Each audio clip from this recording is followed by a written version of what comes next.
Hi, this is Zibby Owens, and you're listening to Totally Booked with Zibby, formerly Moms Don't Have Time to Read Books.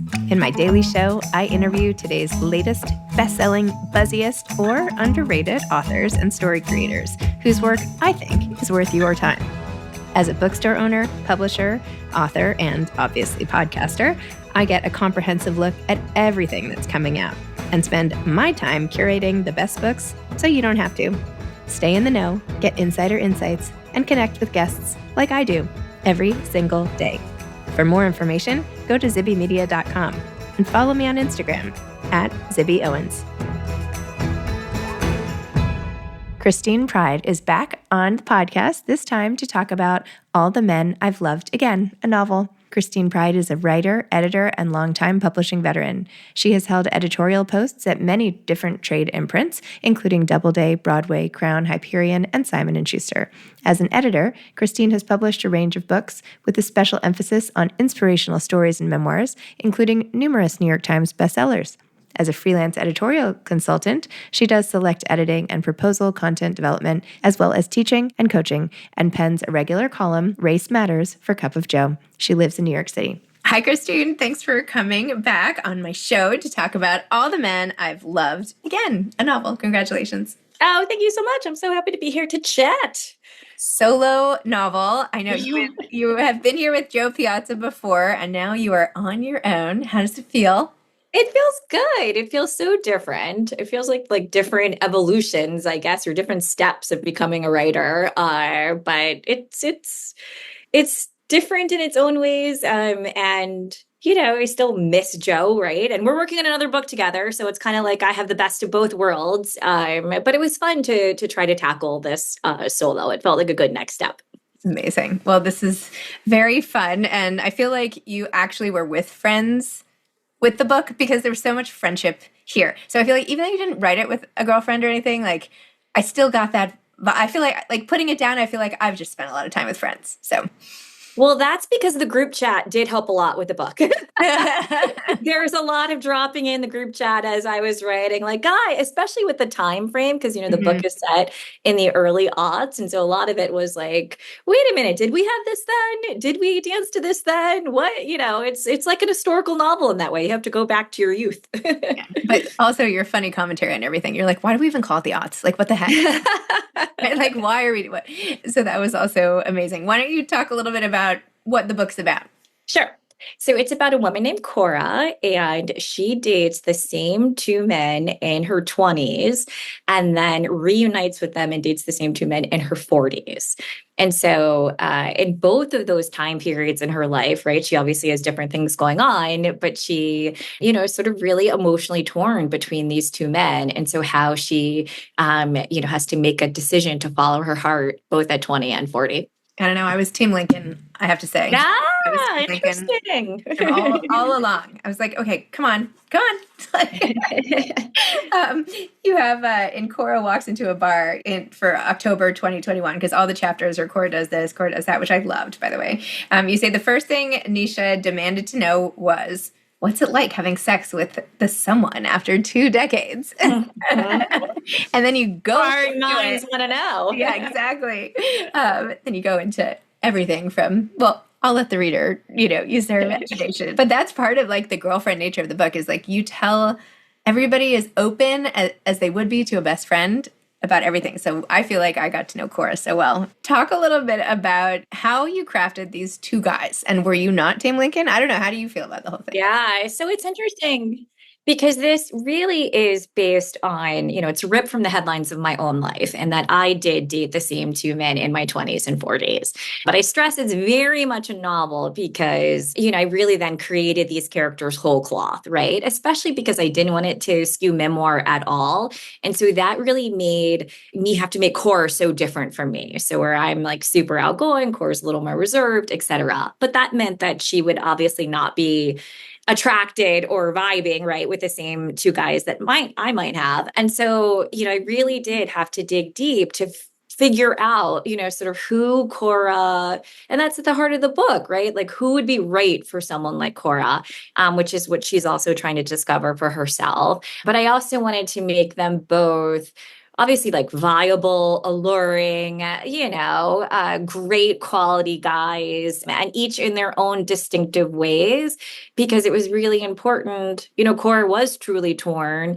And I hope that people are like you, like some people are Team Lincoln, some people are Team Aaron, but that they're both guys that you want to root for in the end. 100%. Yes. I was really just rooting for her happiness, and whatever Mhm. she wanted would be great. And I'm glad she made whatever choice she made for her, which we will not discuss. But, as long as she's happy, like that's what everybody wants, right? In addition to navigating relationships, her relationship with her father is a huge cornerstone of this book. And you have a scene in the middle. I don't know if I can talk about it or not, but something goes wrong with her dad. Mhm. And that part for me was so emotional and so vivid, what happened over those few days and her feelings before, after, ongoing about it. Talk a little bit about that and how you decided, because she doesn't have she's been raised by a single dad and they are super, super close. So the single dad thing was important to me because we don't actually see that very often, right? Where, it's just really been Cora and her dad as like a little bubble. And so they are so close. And though, I had two parents, I was very close to my father. And, I drew from a lot of that to create this relationship between Cora and her dad. And it was really important for me to do that because I really do think that who we, end up with as heterosexual partners, a woman attracted to a man, is so influenced by our early relationships and is so influenced by the relationships that we have with our fathers, for better or worse. And so I felt like the reader really needed to see that and feel their connection and, sort of their dependence on each other. And particularly Cora's dependence on, her father and what happens if that's threatened, and coursing through the book is this theme of what happens when we lose those we love, right? Or the threat of that, be it a family member, a friend, a friendship in jeopardy, or a romantic partner, sort of how do we hold on and how do we let go? And Cora's relationship with her father was, I thought, a tender and heartfelt way to show that angle. So I'm glad that it's shining through for people, especially since, I'm so close to my own father who actually died 6 months ago. Um, Oh, I know. So it's been really bittersweet to be, on this journey now. He's been such a huge supporter, obviously, of my career. And I got to show him that the book is dedicated to him before he passed away last summer. And so that's just meant a lot to me, right? To bring this relationship alive on the page that, like I said, is just so much informed by my close relationship with him. So I'm very grateful that it's sort of memorialized forever in the pages of a book. I'm really sorry. But that must Thank be you. hard, having to talk about it and like face it over and over, and maybe you're not in the mood to talk about it. And Yeah, it is hard. It's getting easier, which is good. I went through a phase where it was like almost impossible, or I'd, just sort of burst out into tears. And I think anybody who's experienced loss knows, right, that you go through all these waves.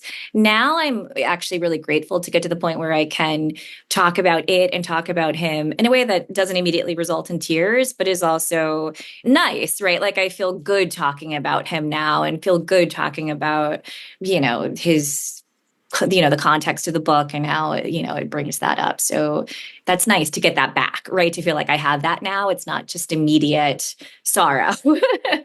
still, thank you. Well, sometimes I feel like the things that we write are the things that like we're trying to process and cope with our own fears. And like, what if this were to happen? What if that were to happen? Like, it's like our dress rehearsal almost for like the tragedies of life.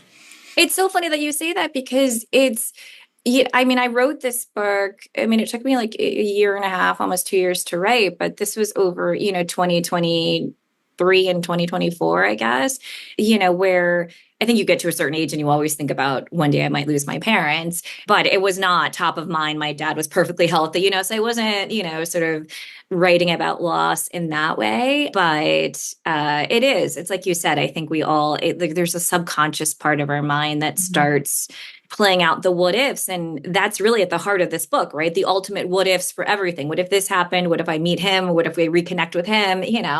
And so it did, art imitating life and life imitating art. It all gets very blurry all the time in novels. Can I ask how your dad died? You don't have to answer. Yeah, no, it's not. He's just, I mean, he was 83 years old, and just, sort of his body, kind of ran out. There was no specific, immediate cause of death. And, well, so many of my friends are at this phase of life, right, of losing parents at this point. And it's always like, is the long goodbye where you're prepared and you have, sort of months to come to terms with this better, or is the sudden, which one is sort of more traumatizing, which is a really fun party game to play. Which is the more traumatizing way to lose people? But turns out, spoiler alert, there's no good way to lose anybody that you love. But I'm glad I did have, some real final months of a lot of quality time with him, that I consider looking back a real gift. Uh-oh. Well, sorry to have brought this conversation to this, a sadder place. It's meaningful territory, if not sad. Okay, yes, meaningful territory. Because I feel the book is not just a rom-com, right? There is a heart to this book, and not that there isn't in rom-coms, but you know what I mean? Like there is an underlying thing of, who are we? Like, who is Cora? Like, what does she want? I love all the indecision at times, because who hasn't been there? I've certainly been like, I don't know, like, what do you guys think? What do you think? And especially because Cora has a secret that is really affecting one relationship a lot in particular. And what do we do with the things in our past that maybe we wish we had handled differently? Is there still time? Will that ruin things now? How did you decide to put in that? Did you always know that Cora would have this thing in the past that she would then reveal? Tell me about that. Yeah, I did. I mean, without revealing too much, I think we're all dealing with something, right? And so part of the book was exploring how authentic and honest we can be, both with ourselves, right, about what's going on in our lives, and with our friends and with our partners. And obviously, in a perfect world, your truest partner is somebody that you can lay it all bare with, right? That you can be completely honest and vulnerable. But that in and of itself is a process. And that, as you mentioned, a lot of this book is a coming of age story, right? Cora's like learning to be a grown up and an adult in the world. And so that's part of the skill building, right? Like how to open up to somebody else. And so, it's really a journey for her to figure out how to do that, and to see what parts of yourself that different people bring out. That was really a fascinating thing for me. And that was one of the biggest learning experiences for me in my real life, and dating two different people at two different times. It's like all these interesting variables, right? Of who we are in those times, and then who they are, right? In these times, and then how you interact in these times, So it's just like a fascinating case in human interactions and in love. And so it gave me a chance to explore all that. So do you find it hard, since you have your editor hat that you can put on at any time versus your author hat, do you find it hard to write without immediately going back and correcting? Like, how does that work in your head? I am sort of. I mean, I think I've trained myself from writing, two other books with Jo, that we really had a philosophy was like, just get it on the page, like pour it all out and then go back and edit. I mean, I have to fight my perfectionist tendencies that are not just about editing, but right. Like I always want a first draft to be perfect, which is completely impossible. And yet each time, I'm like, this chapter needs to be perfect out of the gate. So the expectations are here. But being an editor for all these years, I mean, I've been a book editor for 20 years. And so I do feel like it's helped me and have a natural, intuitive sense of how to structure a book, pacing, right, momentum, character development, things like that. But the line by line, right, is the struggle for everybody, like putting beautiful words together into beautiful sentences, into beautiful paragraphs. And no matter how much editing you've done or writing you've done or how many books you've written, it's a challenge each and every time. And so I sort of just just try to get the words out without worrying about them editing them too much in that process. Oh, that is good advice. Hard to take, but easy to say, perhaps. But It's so hard. My gosh. And So are also, the emotional aspect of writing a book does not get easier, right? Like, you think each time it's like, well, I've done this before. So, I know I theoretically can do it, but each time it's like a different emotional beast and it brings different, parts out of you and different frustrations and different challenges. And it's frustrating to say, like, I've done this before. Like, why isn't it easier this time? And so I just finally had to accept that it's never going to be easy. And once you kind of surrender to that, you're like, the point is not that it's easy. The point is that you do it. And so that's something that I really tried to keep in mind. I think it's like going back to the friendship theme of the book too. It's like I am a certain way with some friends and different with other friends. And sometimes as much as I like someone, our relationship isn't as easy. And sometimes it's super easy and you don't know why. And in relationships the same way. I feel like I just wrote a book that I am throwing out because I'm like, I never wanted to write it and da-da-da. And like, not every book is easy. And maybe you have to pay attention to that. Like maybe it's not the right book. Like Right. I have a teenage son. Or learn to let things go, right? I think Right. sometimes there's this balance in life, in relationships and art and whatever, where you really have to make a distinction between what is worth holding on to and fighting for, as hard as it can be. And I think we're kind of conditioned to think in that way, like marriage is hard, relationships are hard, friendships take work takes work, et cetera, et cetera. But there's also this flip side of, what should we let go of, right? Like, what is not serving us? What is not worth it? What is, Yes. even if you love this person, be it a romantic partner or a friend or a book, right? If it's not working, then there's some, power and meaning and agency in acknowledging that and making room for something else. And I hope this book shows Cora kind of exploring both of those routes. Yep, absolutely. So you're already writing another book with Jo. Tell me what's on the horizon because it's not enough. Yeah, so There's another book many coming out. There's all the things all the time. Yeah, Joe and I are writing a third book together, which is due to our publisher in 26 days, not that I'm counting, Oh my God. at the end of this month. So we're deep in it and excited about that. And then I'm noodling on another novel. I have I think a good idea. This is breaking news here because it's All right. just, I mean, it's maybe, a couple weeks old at this point. So it is an ember of an idea, but you know how when you get that little spidey sense, I'm like, oh, there's something there, and I'm more excited than terrified, and so I think that's a good sign. That's a very good sign. Oh my gosh. Well, I won't ask you anymore because I don't want you to jinx it Next or time anything. I'm here, yes, Yes. we'll hopefully be talking about that. Amazing. Oh, that's so exciting. When you're not editing for your job, writing for your job, like what is like your go-to vice or pleasure? Like, do you have time for anything else that you're like super into?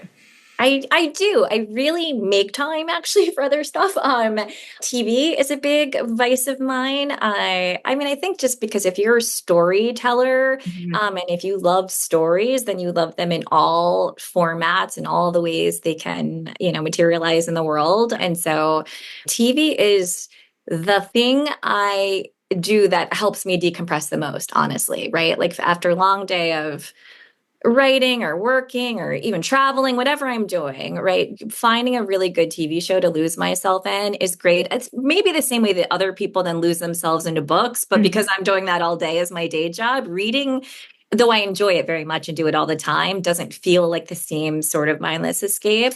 So I love TV. I love working out. Friendship is such a big part of my life. I spend so much time with my friends and in my myriad group chats. And so that's why that bubbles up so much as a theme, really, in all of my books. I mean, Jo and I wrote a book together essentially about friendship. Mhm. And I wanted it to be a huge part of all the men I loved again as well. Like it's a love story for sure, but it's also a love story about friendship. And that is so important to me. Even in the book, Corey says something like, you can't go on about a relationship alone, right? You need your friends to be in a relationship. And I found that in my personal life that holds true. Amazing. Well, congratulations, Christine. So exciting. Fabulous cover, by the way, too. I love the Love it. hot pink and red, and it's just so fun and captures the feeling of the book. And yeah, thank you for taking us on this ride. Oh my gosh, thank you so much for having me. I'm really excited to be here. And I'm excited. There's so many great books coming out this summer. So I'm just like excited to be one of many, but it's a good summer reading list this year. So excited for all the people who listen to this podcast who are obviously big readers and have so many good offerings. Yay. All right. Thank you so much. Thanks so much, Zibby. All right. Take care. Okay, take care. Bye. Thank you for listening to Totally Booked with Zibby, formerly Moms Don't Have Time to Read Books. If you loved the show, tell a friend, leave a review, follow me on Instagram at Zibby Owens, and spread the word. Thanks so much. Oh, and buy the books.